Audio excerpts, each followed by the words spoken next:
Hi everyone, today we'll talk about how to fix or how to solve Facebook you can't comment right now.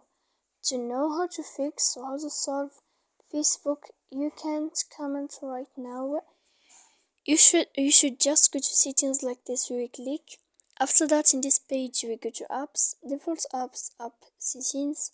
When you will see this list, you will go down to find the application of Facebook and you will enter. Then in this page you will go to click first stop. When you will end this, you will enter to storage. After that, you will click clear cache. Then you will go to click clear data. And when you will end all this stuff here, as you see, you can update your application. So please don't forget to support us by like and subscribe. See you next time in another video. And thank you for your attention.